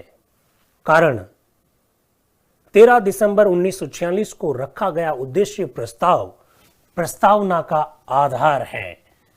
विकल्प 1, कथन सही, कारण सही, व्याख्या करते हैं। नंबर 2, कथन सही, कारण सही, व्याख्या नहीं करते। नंबर 3, कथन गलत, कारण सही। नंबर 4, कथन सही, कारण गलत। इस प्रकार के प्रश्न पूछे जा सकते हैं, इस प्रकार के प्रश्न पूछे जा सकते हैं साथियों। तो ये थोड़ा सा ध्यान रखिएगा। कथन भी सही है, कारण भी सही है, और दोनों एक दूसरे की व्याख्या करते हैं। प्रस्तावना को उद्देश्य का इसी वजह से कहा जाता है क्योंकि ये उद्देश्य प्रस्ताव का बेस बनाकर ही लिखी गई है। तो राकेश गोयल साहब एकदम सही बात कह रहे हैं। आशीष का प्रश्न मेरे सामने वापस लेकर आओ। आशीष ने अभी थोड़ी देर पहले प्रश्न पूछा था, उस प्रश्न को वापस लेकर आइए ताकि सबको फायदा मिल सके। सर, उद्देश्य प्रस्ताव में ऐसा क्या था कि इसका विरोध किया गया? अरे उद्देश्य प्रस्ताव में ऐसा कुछ भी नहीं था। मैंने बताया ना भाई आशीष, थोड़ा सा दिमाग लगाइए। मैंने बताया था कि उद्देश्य प्रस्ताव में कोई दिक्कत नहीं थी। उन्होंने कहा उद्देश्य प्रस्ताव पारित क्यों कर रहे हो? पारित करोगे तो फिर वो आएंगे ही नहीं। वो कहेंगे जब उद्देश्य प्रस्ताव ही आपने हमारी अनुपस्थिति में पारित कर दिया तो आपको तो हमारी जरूरत ही नहीं है, इसलिए वो आएंगे नहीं साथियों। इसलिए तो सारे मित्रों का जवाब एकदम सही है, सारे मित्रों का जवाब सही है कि कथन भी सही है, कारण भी सही है, और दोनों एक दूसरे की व्याख्या करते हैं। और ये कि जो मित्र हैं ये लिख रहे हैं, मैं नाम बोलूंगा नहीं, उनको बहुत बुरा लगेगा। एक मित्र लिख रहे हैं सर 22 जनवरी 1946 लिखा हो आप। अरे मेरे भाई, थोड़ा दिमाग है कि नहीं है? थोड़ा बादाम बादाम खाया करो। 22 जनवरी 1946 कैसे लिखवाएंगे आप? जब 9 दिसंबर 1946 को उद्देश्य प्रस्ताव रख रहे हैं, 9 दिसंबर 1946 को, तो पारित क्या बैक डेट में होगा? बादाम खाओ बादाम। इस बार अगले से ऐसे बार बार लिखा ना जानबूझकर तो ब्लॉक कर देंगे, कोई मतलब नहीं है। 1946 कैसे हो सकता है? 1947 होगा ना। 9 दिसंबर 1946 को जब प्रस्ताव रखा गया तो पारित तो आगे होगा ना, 22 जनवरी 1947 को होगा। तो ये थोड़ा सा ध्यान रखिएगा। उद्देशिका के बारे में अभी बात नहीं कर रहे हैं जिन्होंने प्रश्न पूछा है। उद्देशिका तो हम आगे पढ़ेंगे भाई, जब टॉपिक आएगा उस समय पढ़ेंगे। ये देखो, इनको थोड़ा यार क्या करे ऐसे लोगों का। 22 जनवरी 1946 कैसे हो सकता है? मस्तिष्क हैक नहीं है। 22 जनवरी 1947 होगा, बार बार लिख के डिस्टर्ब कर रहे हैं आप क्लास को। चलिए आगे बढ़ते हैं साथियों। अब क्या हुआ? सर बी एन राव, अभी बात की थी हमने, sir B N Rao, sir B N Rao ने भारतीय संविधान का प्रारूप तैयार किया था। यह बड़ा अच्छा प्रश्न है साथियों। भारतीय संविधान का प्रारूप किसने तैयार किया? बी एन राव ने तैयार किया। बेनेगल नरसिंह राव, बेनेगल नरसिंह राव, बी एन राव संविधान सभा के मेंबर नहीं थे, संविधान सभा के मेंबर नहीं थे, बहुत अच्छे विधि के जानकार थे। उन्होंने ही भारतीय संविधान का प्रारूप तैयार किया था। Sir B N Rao, sir B N Rao के एक भाई Siva Rao, sir B N Rao के भाई सीवा राव जरूर संविधान सभा के मेंबर थे। ठीक है, सर बी एन राव के भाई सीवा राव जरूर संविधान सभा के मेंबर थे। ये मेंबर नहीं थे, सदस्य नहीं, ये सदस्य थे।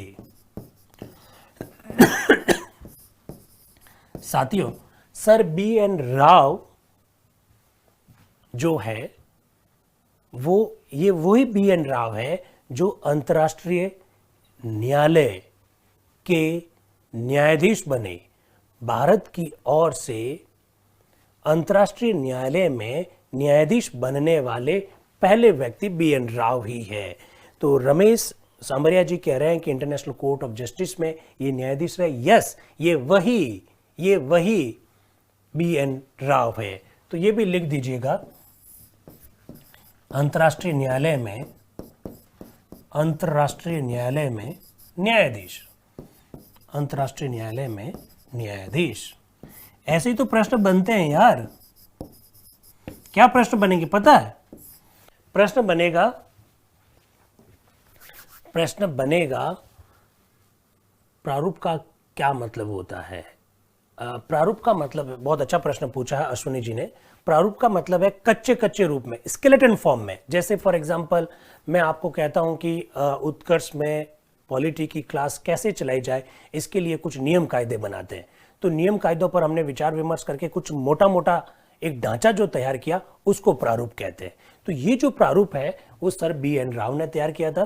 प्रश्न कैसा आएगा? कितना बढ़िया एक मित्र ने प्रश्न पूछा कि सर सचिन राजपूत जी ने, बहुत अच्छी बात है, बहुत बढ़िया, कि बर्मा का संविधान भी इन्होंने तैयार किया। सचिन, बहुत बढ़िया बात है।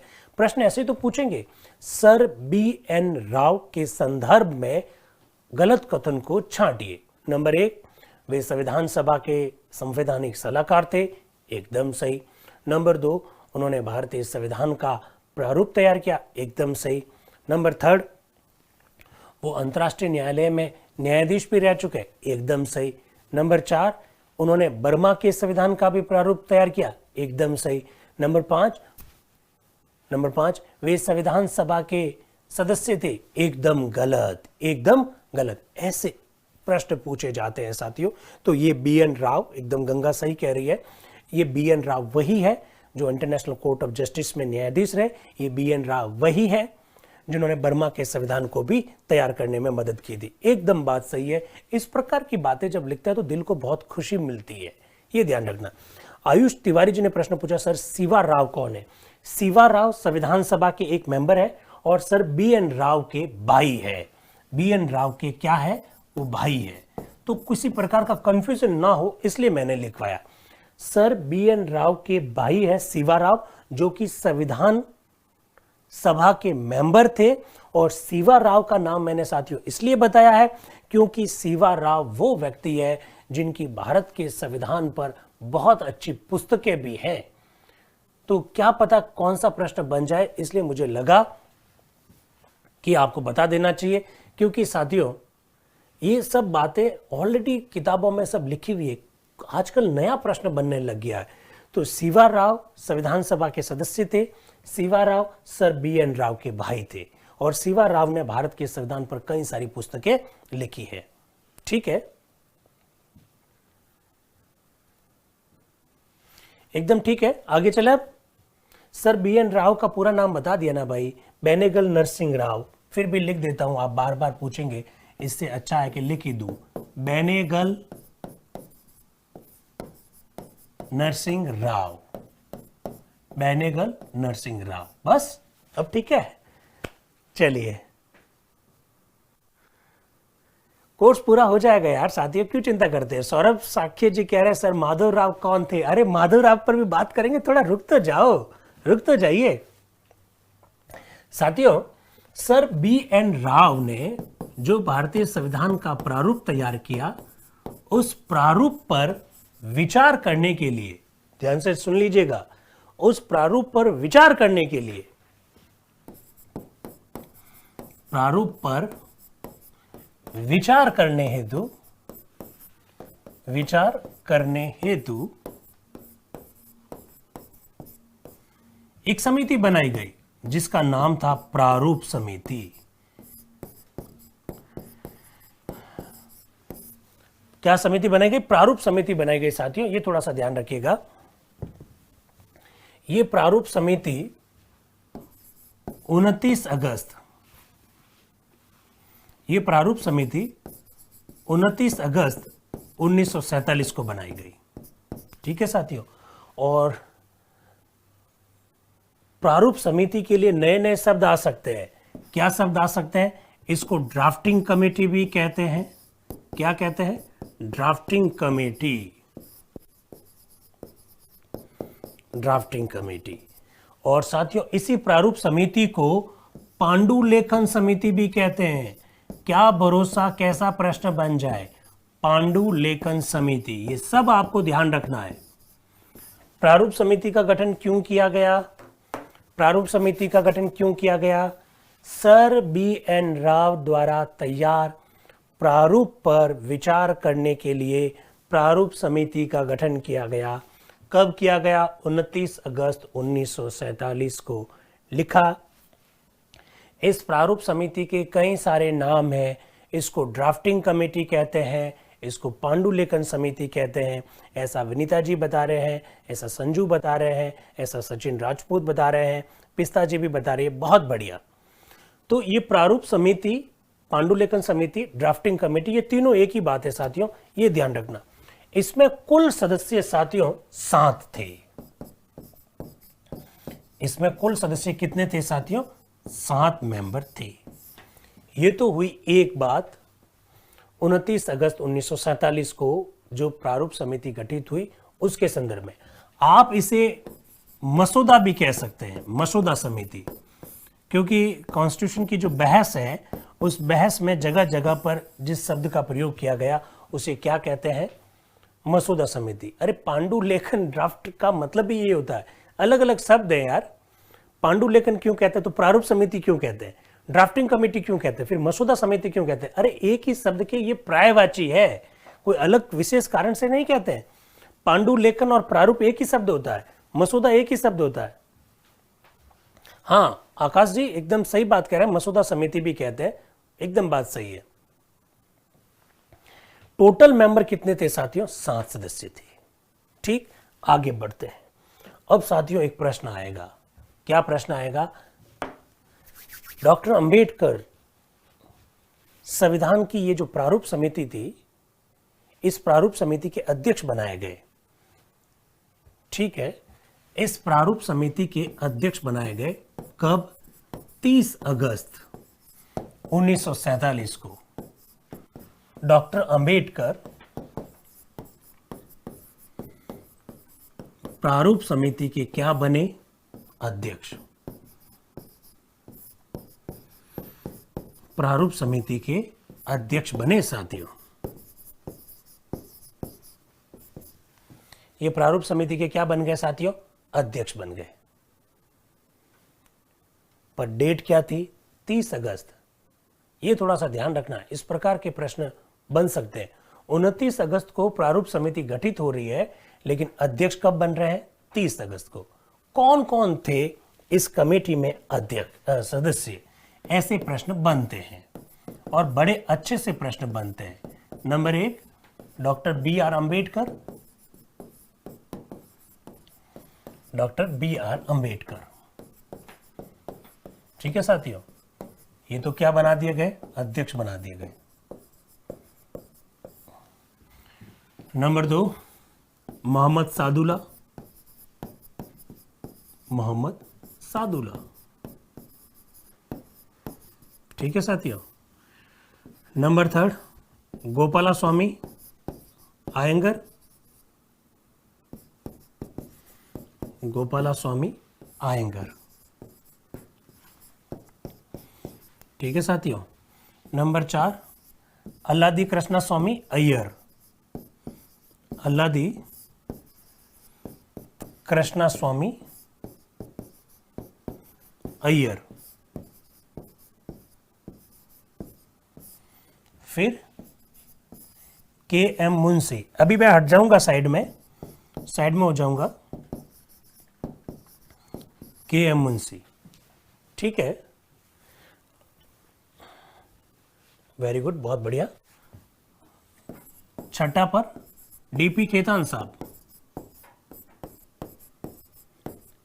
इनकी हो गई मृत्यु, तो इनकी जगह पर बने टी कृष्णामाचारी। वीटी नहीं है, टीटी है। टी कृष्णामाचारी। ठीक है। और एक थे बी एल मित्र। बी एल मित्र, इन्होंने इस्तीफा दे दिया, तो उनकी जगह पर कौन बने? माधव राव। तो मैंने कहा था साथियों कि थोड़ा सा शांति रखें, हम सब पढ़ेंगे। राकेश जी गढ़वाल साहब का प्रश्न है, क्या संविधान सभा ने इनको अध्यक्ष बनाया? जी नहीं, संविधान सभा के अध्यक्ष डॉक्टर राजेंद्र प्रसाद ने डॉक्टर अंबेडकर साहब को प्रारूप समिति का अध्यक्ष बनाया।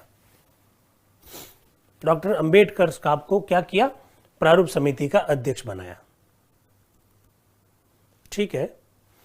अब साथियों देखिए, एक प्रश्न आ चुका है, चूंकि अपने को मालूम होना चाहिए। ये सब मनोनीत किए गए, संजू जी मनोनीत किए गए थे। अब देखिए एक प्रश्न आ चुका है, आप ही खुद तय करना, आप खुद ही तय करना। और ये जो लक्ष्मीकांत जी दिवाकर साहब का जो प्रश्न है, ये थोड़ी देर मुझे बाद में वापस बताना, इस प्रश्न का मैं जवाब दूंगा। साथियों एक प्रश्न आया है कि संविधान सभा की ये जो प्रारूप समिति थी, उसके एकमात्र कांग्रेसी सदस्य कौन थे? मैं साथियों एकदम क्लियर कर देता हूं, ये प्रश्न गलत है। वापस सुनिए, संविधान सभा की जो प्रारूप समिति थी, उसमें एकमात्र कांग्रेसी सदस्य कौन थे? और आंसर हुआ के एम मुंशी। मैं ये कह रहा हूं कि ये प्रश्न एकदम गलत है साथियों।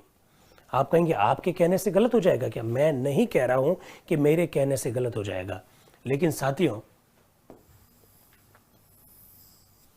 मोहम्मद सादुल्ला जो थे वो मुस्लिम लीग से थे। आप खुद तय करना दोस्तों। मोहम्मद सादुल्ला जो थे वो मुस्लिम लीग से थे। ठीक। अब आप मुझे बताओ कि मुस्लिम लीग से जब मोहम्मद सादुल्ला थे तो प्रारूप समिति के बाकी 6 सदस्य कौन सी पार्टी से थे? आप मुझे जवाब दीजिए कि मोहम्मद सादुल्ला जब मुस्लिम लीग से थे तो बाकी 6 लोग कौन सी पार्टी से थे? बाकी 6 के 6 साथियों कांग्रेस से थे। बाकी 6 से 6 कांग्रेस के थे साथियों। लेकिन एक बात अपने को ध्यान रखनी पड़ेगी जो थोड़ी देर पहले मैंने आपको कही थी साथियों। और वो क्या कही थी मैंने साथियों? मैंने आपको यह कही थी कि आप ध्यान रखना किस बात का, कि संविधान सभा में कांग्रेस के टिकट पर कई लोग चुनाव जीत कर तो आए थे, लेकिन कांग्रेस के टिकट पर कई लोग चुनाव जीत कर तो आए थे, लेकिन वो मूलतः कांग्रेस के नहीं थे। ये बात मैंने आपको कही थी साथियों। वो बाद में कांग्रेस के अटैच हुए। जैसे ये सारे लोग, डॉक्टर BR अम्बेडकर तो कांग्रेस के प्रबल विरोधियों में से थे। गोपाल स्वामी अयंगर, अल्लादी कृष्ण स्वामी अय्यर, DP खेतान साहब, TT कृष्णमाचारी, BL मित्तर, माधवराव, इनका कोई कांग्रेस के साथ संबंध नहीं था। लेकिन मूल रूप से मूलतः कांग्रेसी एक व्यक्ति थे, KM मुंशी। तो प्रश्न कुछ इस तरह से आना चाहिए था कि प्रारूप समिति में एकमात्र मूलतः कांग्रेसी कौन थे, मूल रूप से कांग्रेस के साथ संबंध किसका था? तब आंसर होता है KM मुंशी जी। क्या मेरी बात को समझे? सारे मित्र जवाब दे रहे हैं कि KM मुंशी मूल कांग्रेसी थे। राहुल भैरवाल साहब ऐसा कह रहे हैं। आप बात एकदम सही कह रहे हैं। कुणाल साहब भी बात सही कह रहे हैं, एकदम बात सही है। तो प्रश्न गलत था। मूलतः कांग्रेसी कौन थे? अगर यह प्रश्न आता है तो साथियों आंसर होता है KM मुंशी। हाँ, ये सुरजन जी चौधरी साहब कह रहे हैं कि सर इस तरह के कोई प्रश्न पूछे जाते हैं। अरे पूछा जा चुका है सुरजन जी, मुझे मालूम नहीं आप कहाँ के हैं, लेकिन राजस्थान के प्रशासनिक सेवा की परीक्षा में ये प्रश्न पूछा जा चुका है कि प्रारूप समिति में एकमात्र कांग्रेसी कौन थे, और मजबूरी में हमको KM मुंशी लिखना पड़ा, जबकि बाकी वाले भी कांग्रेसी थे मोहम्मद सादुल्ला को छोड़कर। पर चूंकि मजबूरी में इसलिए लिखना पड़ा कि हमने ये सोच लिया कि शायद पेपर सेटर जो है वो ये पूछना चाह रहा हो कि मूलतः कौन है, तो हमने मूलतः मानकर लिख दिया। ठीक है, तो ये सब बातें आपको ध्यान रखनी पड़ेगी साथियों। इस प्रकार से प्रश्न पूछे जाते हैं और इसलिए मैं बार बार जोर देता हूं कि कॉन्सेप्ट को आप क्लियर कीजिएगा। तो DP खेतान साहब का निधन होने के बाद में TT कृष्णमाचारी और BL मित्तर साहब का इस्तीफा देने के बाद में माधव राव जी को संविधान सभा की प्रारूप समिति का क्या बनाया गया साथियों? मेंबर बनाया गया। इस बात को भी आप थोड़ा सा ध्यान रखिएगा। ठीक है, बात को आगे बढ़ाएं। अभी एक मित्र ने प्रश्न पूछा था, निशांत जी का प्रश्न रोके जरा एक सेकंड। निशांत जी का प्रश्न, 29 जनवरी 1947 को संविधान सभा ने उद्देश्य प्रस्ताव को स्वीकार कर लिया, क्या तब मुस्लिम लीग आ गई थी संविधान सभा में? जी नहीं, मुस्लिम लीग नहीं आई, आने की कोई संभावना नहीं थी। तो पंडित नेहरू जी, डॉक्टर राजेंद्र प्रसाद, सरदार वल्लभ भाई पटेल, मौलाना आजाद, ये सब ने मिलकर ये तय किया कि भाई अब इंतजार और नहीं। कब तक करेंगे इंतजार? उनके इंतजार में तो फिर संविधान सभा का कोई मतलब ही नहीं रहा। मुस्लिम लीग संविधान सभा का बहिष्कार जिस कारण से कर रही है वो उद्देश्य पूरा हो जाएगा, इसलिए अब और इंतजार नहीं हो सकता है। इसलिए मुस्लिम लीग के बिना ही हमने उद्देश्य प्रस्ताव को क्या कर लिया साथियों? पारित कर लिया। ये बात ध्यान रहेगी। रमेश कुमार जी, 30 अगस्त है मेरे भाई, 30 अक्टूबर क्यों जा रहे हैं? मोहम्मद रिजवान जी कह रहे हैं कि सर मोहम्मद सादुल्ला कैसे सदस्य बन गए जबकि मुस्लिम लीग ने तो बहिष्कार किया। रिजवान साहब, आपने मुझे ये प्रश्न उस समय तो नहीं पूछा जब मैंने आपको ये कहा था कि बेगम अयाज रसूल संविधान सभा की एकमात्र मुस्लिम महिला सदस्य थी, और मैंने आपको यह भी कहा था कि वो मुस्लिम लीग से चुनाव जीत कर आई, तब तो आपने प्रश्न नहीं पूछा था। अरे मेरे भाई, मुस्लिम लीग ने बहिष्कार किया था संविधान सभा का, इसमें कोई दो राय नहीं है। लेकिन जैसे ही 15 अगस्त को भारत को आजादी मिली, मुस्लिम लीग के कई सारे मेंबर्स पाकिस्तान चले गए, लेकिन मुस्लिम लीग के कई सारे मेंबर्स भारत में रहे। नुसरत मोहानी साहब कौन थे? बदरुद्दीन तैयब जी कौन थे? बेगम अयाज रसूल कौन थी? ये सब मुस्लिम लीग से थे, लेकिन उन्होंने हिंदुस्तान में रहने का निश्चय किया। उन्हीं में से एक थे मोहम्मद सादुल्ला साहब, जो चुनाव जीत कर आए थे मुस्लिम लीग से। भारत विभाजन के बाद पाकिस्तान में नहीं गए, वो कहां रहे? भारत में रहे। और भी कई सारे लोग मेंबर्स थे, ऐसा मैं कहना चाह रहा हूं साथियों। ठीक है, तो ये सब बातें थोड़ा सा ध्यान रखना। अब बात को और आगे बढ़ाते हैं साथियों। डॉक्टर अंबेडकर साहब के बारे में थोड़ी सी बात करना जरूरी है। हालांकि डॉक्टर अंबेडकर की जयंती जो है 14 अप्रैल को आने वाली है, उस दिन तो हम खैर साथियों चर्चा करेंगे ही करेंगे, विशेष चर्चा डॉक्टर अंबेडकर के बारे में। लेकिन साथियों, डॉक्टर अंबेडकर साहब जब तक प्रारूप समिति के अध्यक्ष नहीं बने तब तक संविधान सभा में कोई विशेष उनकी भूमिका नजर नहीं आती है, क्योंकि शुरुआती दौर में वो कांग्रेस के विरोधी रहे थे। इस वजह से उनकी ज्यादा भूमिका नजर आती नहीं है। 13 दिसंबर को जब प्रारूप उद्देश्य प्रस्ताव रखा गया तब भी वो विरोध में नजर आते हैं, हालांकि उसका एक तकनीकी रूप से कोई दूसरा कारण है। साथियों, डॉक्टर अंबेडकर साहब इनिशियल स्टेज में जब चुनाव लड़ा था उन्होंने बॉम्बे से, तो वो चुनाव हार गए। डॉक्टर अंबेडकर साहब ने संविधान सभा के सदस्य का चुनाव बॉम्बे से लड़ा, चुनाव हार गए। फिर साथियों वो बंगाल गए और बंगाल में मुस्लिम लीग की सहायता से वो चुनाव जीते। ठीक है साथियों, ये तो हुई एक बात, ये ध्यान रखना। दूसरी बात साथियों, वो जिस जगह से चुनाव जीत कर आए थे, वो जो उनका निर्वाचन जो क्षेत्र पड़ता है उसका नाम है जैसूर कुलना। उसका नाम क्या है? जैसूर कुलना। साथियों, देश की आजादी जब नजदीक आ रही थी तो ये भी तय हो गया था कि भारत का विभाजन होगा, पाकिस्तान के रूप में एक अलग देश बनेगा, ये सब कुछ तय हो रहा था। डॉक्टर अंबेडकर जिस क्षेत्र का प्रतिनिधित्व कर रहे थे, जैसूर कुलना, वो क्षेत्र पाकिस्तान में चला गया साथियों। वो क्षेत्र कहां चला गया? पाकिस्तान में चला गया। और पाकिस्तान में चले जाने की वजह से डॉक्टर अंबेडकर का संविधान सभा में स्थान क्या हो गया? रिक्त हो गया। डॉक्टर अंबेडकर संविधान सभा के मेंबर नहीं रह पाए साथियों, क्योंकि पाकिस्तान में उनका निर्वाचन क्षेत्र चला गया। यह है दूसरी बात साथियों। जैसूर कुलना, क्या बात है, विकास सिंह जी ने बोला, बहुत बढ़िया बहुत बढ़िया।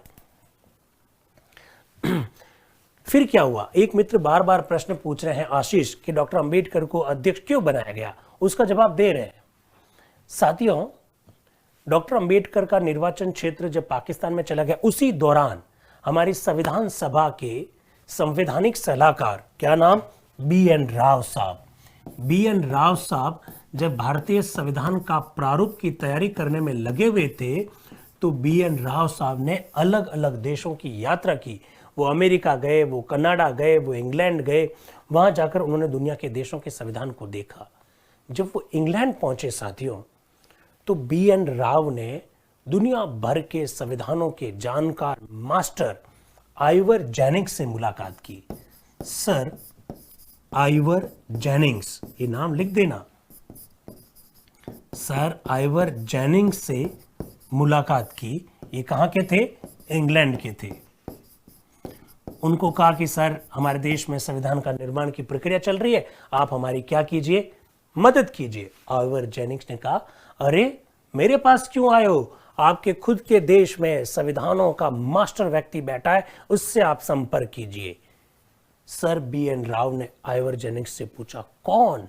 जवाब मिला, doctor B R. Ambedkar. B N. Rao Bharat लौटे। डॉक्टर राजेंद्र प्रसाद, जो कि संविधान सभा के अध्यक्ष थे, उनसे मुलाकात की और मुलाकात करके ये बात बताई जो जेनिंग्स ने उन्हें कही। डॉक्टर राजेंद्र प्रसाद ने तुरंत, उस समय बॉम्बे के प्रधानमंत्री थे बी.जी. खैर, लिख देता हूं, बॉम्बे के प्रधानमंत्री, उस समय प्रधानमंत्री का पद था, बॉम्बे के प्रधानमंत्री बी.जी. खैर, क्या नाम है? बी.जी. खैर। बी.जी. खैर को पत्र लिखा। किसने? डॉक्टर राजेंद्र प्रसाद ने। कहा कि डॉक्टर अंबेडकर के लिए कुछ कीजिए, डॉक्टर अंबेडकर को संविधान सभा का सदस्य बनाना है। तो साथियों, एम.आर. जयकर साहब ने संविधान सभा से इस्तीफा दे दिया था। इस्तीफा देने की वजह से जो सीट खाली थी, जो सीट खाली थी,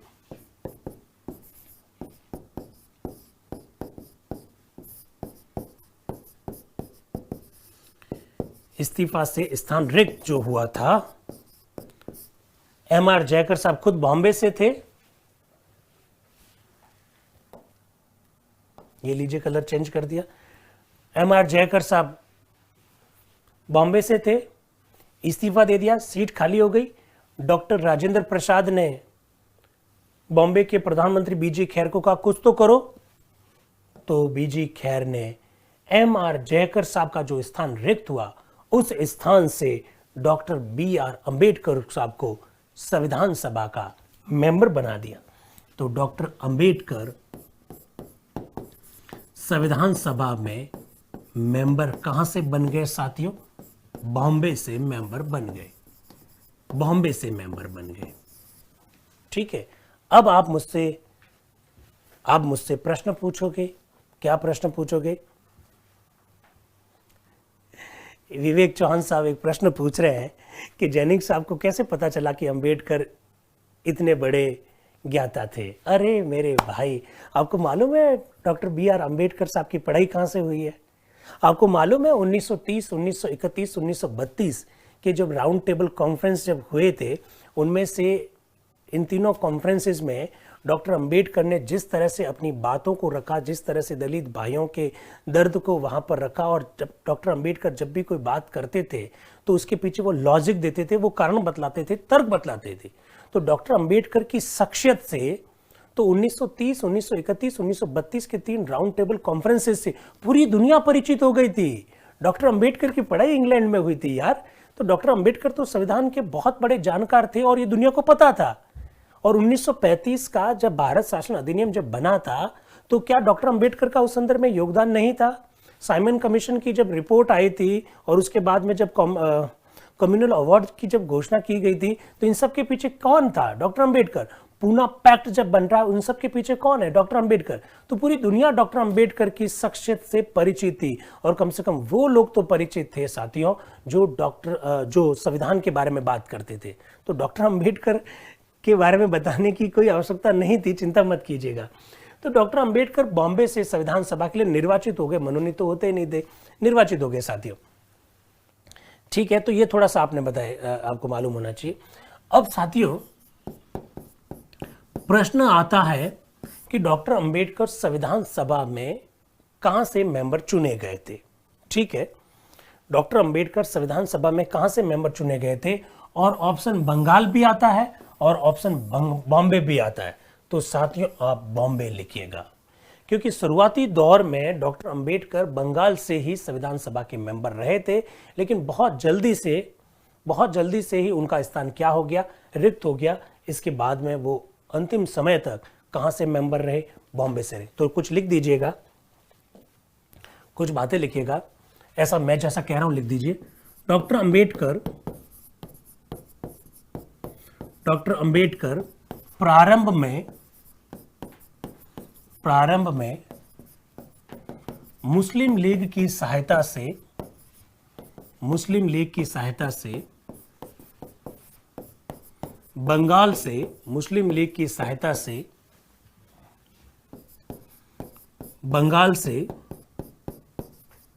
बंगाल से सभा के सदस्य निर्वाचित हुए।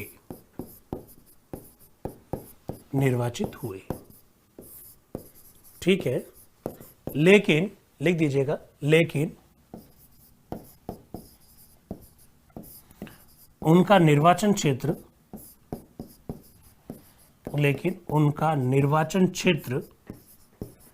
कोष्टक में लिख देना, जैसुर कुलना,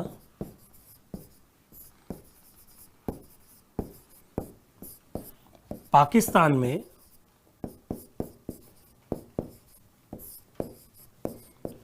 में चले जाने के कारण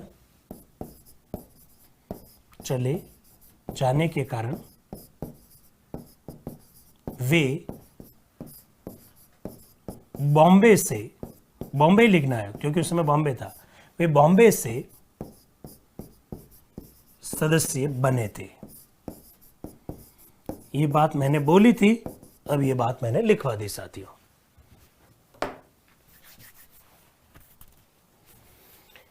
ठीक है साथियों, तो इस प्रकार से कुछ बातें मैंने आपके सामने रखी है डॉक्टर अंबेडकर के बारे में। और भी बात करेंगे, डॉक्टर अंबेडकर की पुस्तकों के बारे में भी अपने को बात करनी है। मेरे हिसाब से आज के लिए इतना काफ़ी है साथियों। कल जब आएंगे तब और संविधान सभा के कुछ फैक्ट जो हैं वो आपके सामने रखेंगे, तो मेरे हिसाब से आपके कई सारे कॉन्सेप्ट क्लियर हो जाएंगे। तो आज के लिए इतना काफ़ी। Thank you very much and wish all the best. Thank you.